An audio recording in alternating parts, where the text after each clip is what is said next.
A big aspect of being a musician that plays modular synths live is finally honing performance techniques, trying new modules, and constantly revising live setups. This year was all about keeping the rack totally locked into place as I played a bunch of live shows that were all kind of close together, and that culminated in a performance in Berlin for the Hrdwre stream. This performance is so well documented, it has like overhead cameras and everything, so I thought it would be informative to break down this setup in hopes of inspiring other modular players like yourself. I urge you to check out Hrdwre's other streams to find your next favorite electronic artist. I'll leave a link to their channel in the description.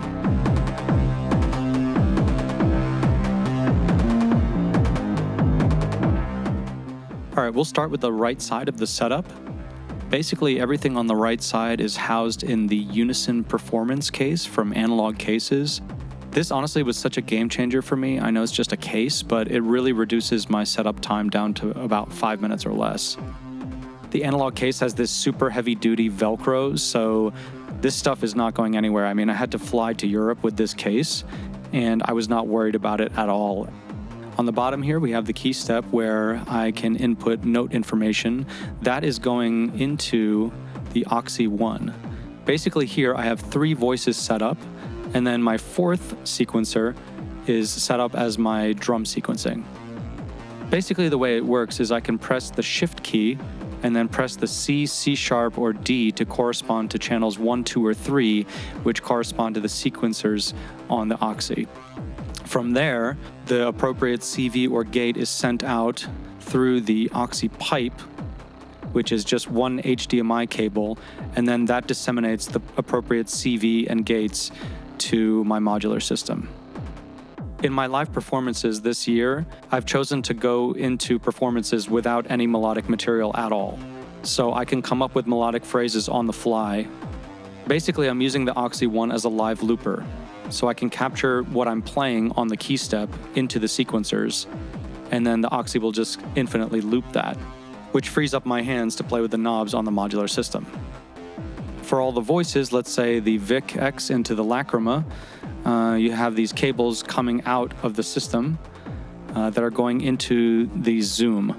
It's really important for me to have a completely stemmed out workflow, so every single voice that is used in the modular case has its own channel on the Zoom. What makes the Zoom incredible is that you can record stems for everything. So it's not just a mixer, it's also a recorder, and you get stems for all of that. I don't know if you can see, but on some of these channels, I have these 0 HP attenuators, which work really well, especially for modular levels, which are super hot. So going into the Zoom, it really mediates that so that things aren't clipped. Even though the Zoom records at 32-bit, it is definitely still possible to clip modular levels. So you want to just be wary of that. And in fact, it's not uncommon for me to have the Zoom levels to be super low, even if I'm attenuating it.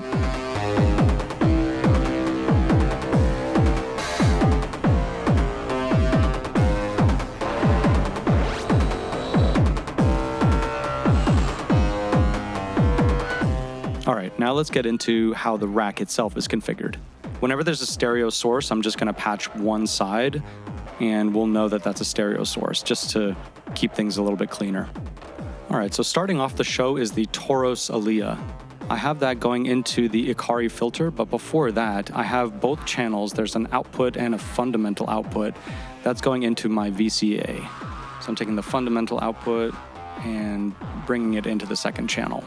From there, I'm using one of the gates from the OXI pipe into this ADSR envelope, and then I'm taking that into the CV here. I'm actually multing it so both channels get captured there. And then from there, I'm taking both channels and running them into the Ikari filter. These get monoed later when I take them out of the case and into the Zoom mixer. And of course, I'm going to be taking the CV into the volt per octave pitch right there. On the top left here, we have the FEG that goes into the Vhikk. So this is just a basic ADSR envelope again. So I'm taking the output of that and into the VCA here. The Vhikk itself is going into the Lacrima Versio, and the Lacrima is going right to the Zoom mixer. The Lacrima is one of my favorite Versios. It might even be my favorite Versio, and it works so well with the Vhikk. I regularly kind of wang on it in the middle of shows.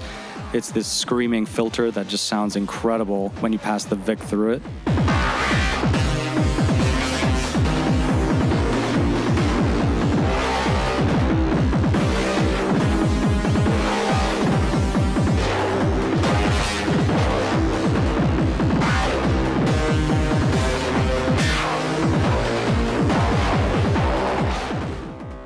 Yeah, to me, that's kind of like the sound, you know? I'm going to do a whole video on the Lacrima, so look forward to that. So anyway, back to this. Similar kind of thing here. You know, I'm taking the CV out, going into the basis, which is the volt per octave on the Vhikk, and then the gate will be triggered here. The last melodic voice we have is the Warp Core from Infrasonic Audio. This comes with an expander that gives you attack, decay, and release on one knob here, and then the sustain. That is hardwired, so you don't actually have to patch anything at all. Same kind of thing, right? I'm taking the gate from the OXI and one of the CVs for our volt per octave. Real simple. Then I'm taking both channels of that into the Electus, and then the Electus is going out to the mixer.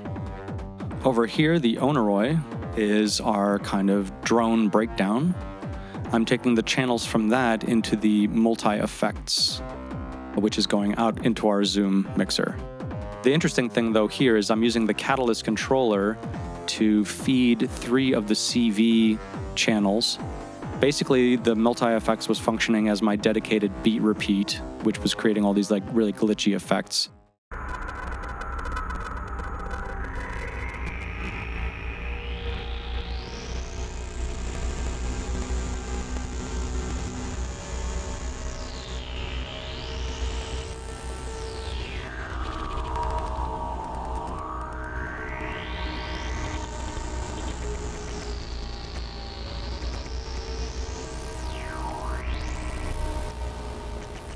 As far as percussion, we have 2 voices. The first one is the Dasbrum, which functions as my kick drum. The output of that is going into the polydactyl, which I'm finding a really, really powerful combination. This kind of made the Dasbrum really come to life. It's a dynamics processor similar to OTT and Ableton if you use that. And that is going out into our Zoom mixer. And the kick drum is being triggered by OXI again. The last percussion source is the Toros Alia. I'm actually getting 3 drum voices out of that. What I do is I take 3 drum triggers from the traffic module. The way that this module works is you select 3 parameters that you want to affect, and it's basically almost like a little preset machine.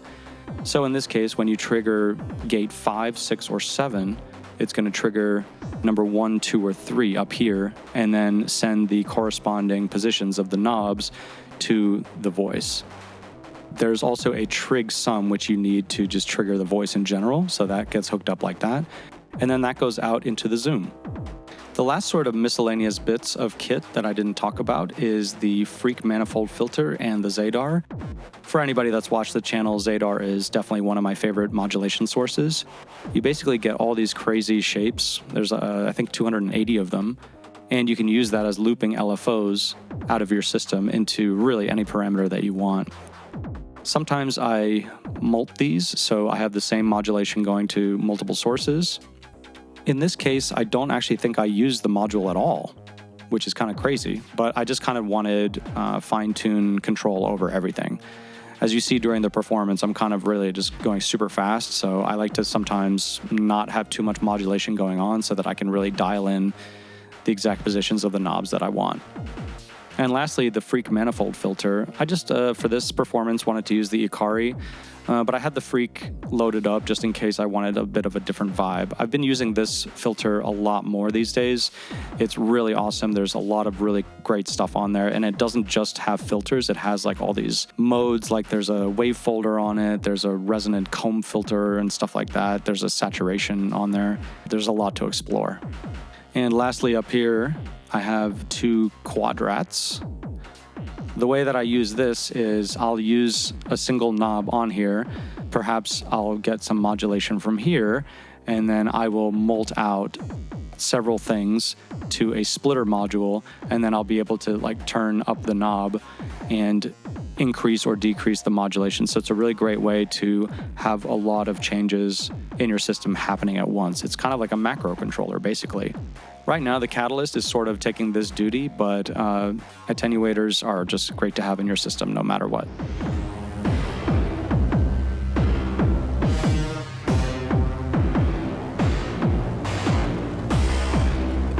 And that is the breakdown of my live modular setup. I hope this gives you a better sense of how I generally think about performance and gives you some ideas for your own setup.